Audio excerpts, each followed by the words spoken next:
Holidays with Grandmother. Odongo and Apiyo lived in the city with their father. They looked forward to the holidays, not just because school was closed, but because they went to visit their grandmother.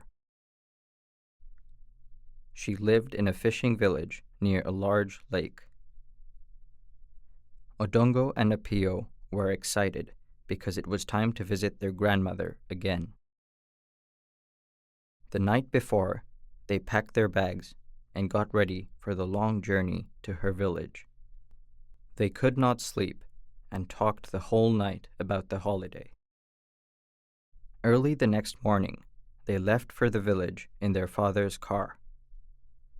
They drove past mountains, wild animals, and tea plantations. They counted cars and sang songs. After a while, the children were tired and fell asleep. Father woke up Odongo and Apiyo as they arrived in the village. They found Kanyada, their grandmother, resting on a mat under a tree. Kanyada in Luo means daughter of the people of Kanyada. She was a strong and beautiful woman. Kanyada welcomed them into the house and danced around the room, singing with joy. Her grandchildren were excited to give her the presents they had brought from the city. "First open my gift," said Odongo. "No, my gift first," said Apiyo. After she opened the presents, Kanyada blessed her grandchildren in a traditional way. Then Odongo and Apiyo went outside. They chased butterflies and birds.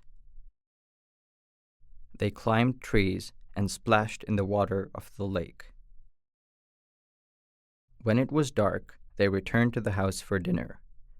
Before they could finish eating, they were falling asleep.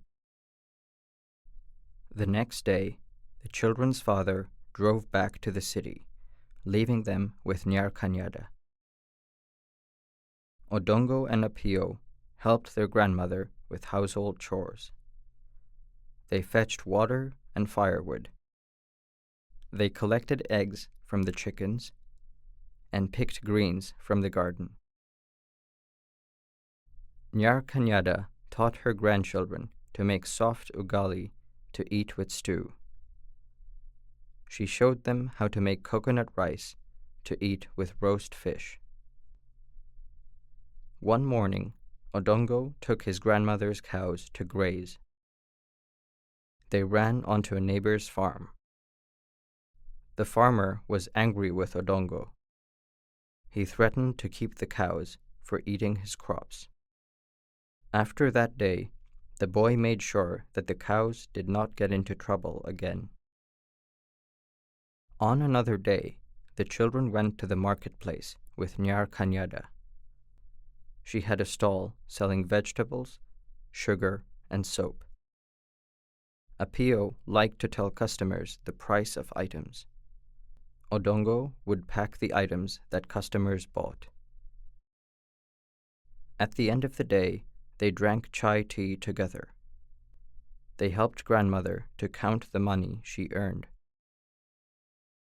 But too soon, the holidays were over, and the children had to go back to the city.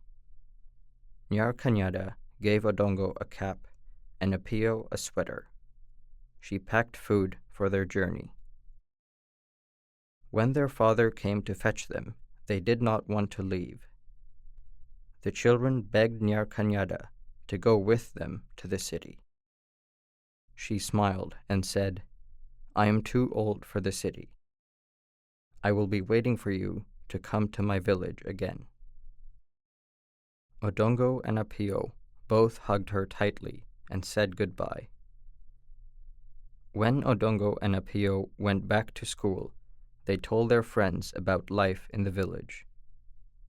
Some children felt that life in the city was good. Others felt that life in the village was better. But most of all, everyone agreed that Odongo and Apiyo had a wonderful grandmother.